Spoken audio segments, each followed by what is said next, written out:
and then you're gone. It's so scary when Sandstorm just hangs out there. Yeah, yeah. You know he's got an option. He's got a setup, and that he snipes people with that gravity Wait a cancel down second. like all the time. Is he gonna? No way! What? This could be it. This could be it. No! Reverse! Just when you think you're out, they pull you back in. What is going on? The zero to death. Oh my God! Sandstorm. So you want to learn how to play Scythe and become the next Sandstorm? Well, I cannot really help you with that, to be honest. What I can do, however, is show you how to do some fancy shenanigans on Twilight Grove, using the epic farm tool and the wall.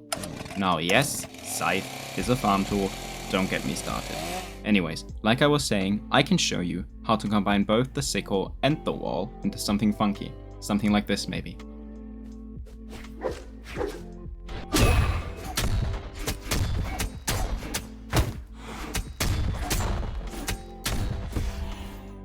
Obviously, this is incredibly impractical and is not something you're going to be pulling out on your tournament stock and BCX Grand Final, which kinda ties in with an important message I wanted to leave before we get started.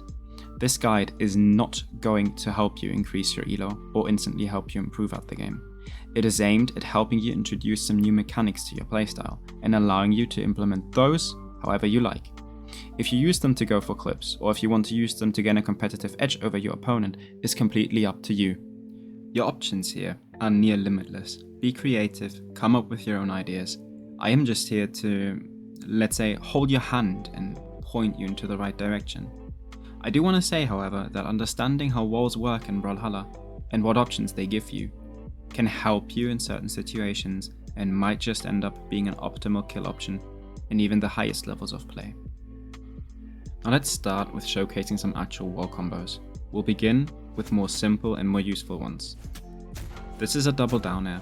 Pay attention to your opponent's damage and your positioning, because depending on that, you will have to either fast fall into your down air, chase dodge into it, or go for a ground pound instead of a second down air. Again, paying attention to damage and positioning is important. Practice this in training mode to get a decent understanding for how it works. Sometimes you just fast fall into your down air, sometimes you just fast fall into your ground pound, sometimes you have to chase dodge into either of them. Get comfortable with both options and you'll be able to kill earlier and more consistently on Scythe. This is probably the easiest and most competitively useful wall combo on the weapon. Keep in mind that your opponent can DI in case you go for the double down air, since it's the same move and it's a true combo. Here's an example of exactly that happening. As you can see, the Hattori DIs up after being hit by the double down air, which leads to her not losing her stock. Be aware that this can happen in your games too. If you don't know what DI is, I've linked a video by König Michi in the description explaining everything you need to know about it. Let's continue by showcasing a different option on how to use Scythe with the wall off stage. This clip was hit by my friend Weebs. As you can see, it is way less optimal than the combo we showed before. If you just wanted to take your opponent's stock, you could sell or recover them at any point. Yet, doing this is more beautiful than just hitting a double down air or a down air ground pound. We are leaving the point of actual usefulness for now, and are diving into the realm of clipping and more flashy plays. Another way of using Scythe in combination with a wall is in Teamcombos. This is a clip Swerved and me did on his stream utilizing a true wall combo on Twilight Grove. I'm the slowest person when it comes to that. Can anyone clip that just for fun, please? What, me being not able to move left to right? No, it's just the music. Again, this is far from optimal or useful, it is simply done to be flashy. With that being said, being able to add mechanics like recovery into reverse down air to your repertoire can help you get earlier kills in all kinds of situations. As you can see, we use the same base wall combo here, recovery into down air, and it actually helps us getting the kill. Everything I show in this guide can be used or varied in any way you like, depending on your individual situations and preferences. You can add dodge reads or sigs to change the combo or get earlier kills. It is your playstyle that matters the most. I just want to show you some options to maybe help you add some more spice to your playstyle. Speaking of spice, let's actually take a deep dive into the clipping part of things and talk about the Twilight wall combo I showed at the start of the video. I'll say it one more time, this combo is not practical, but individual segments might just end up giving you an edge in certain situations. And obviously, if done properly, the combo is quite nice to look at.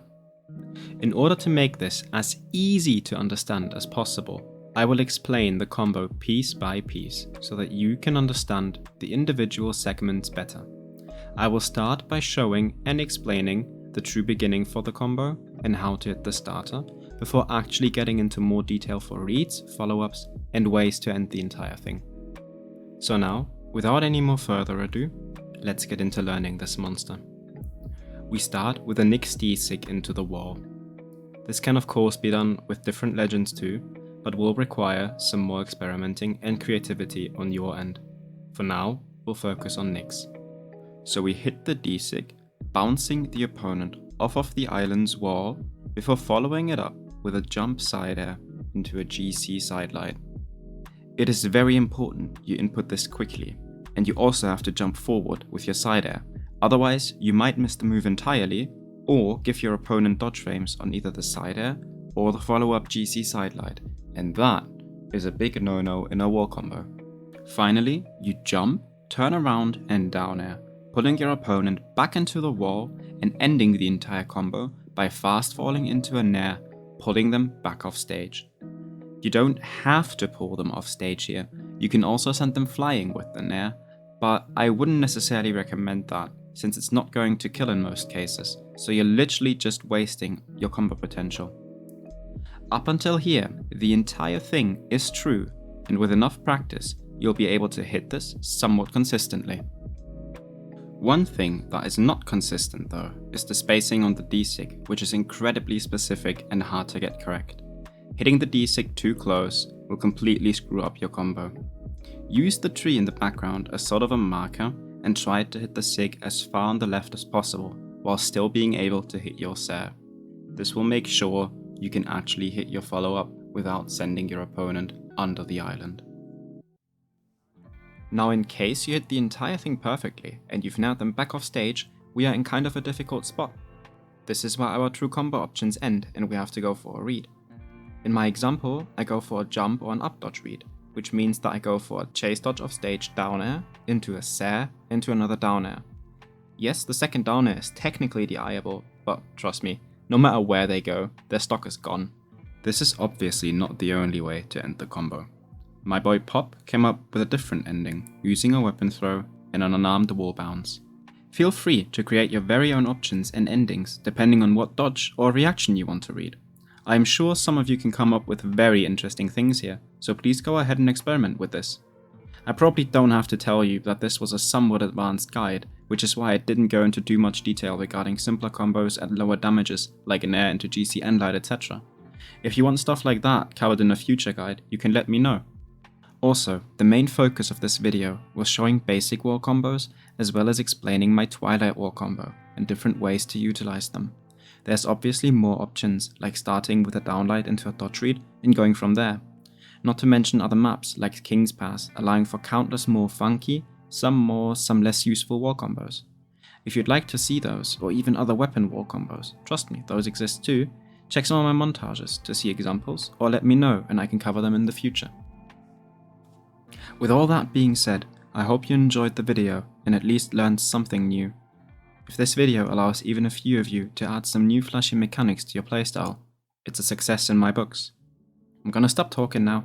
I might see you in a future guide, and thank you for watching. When I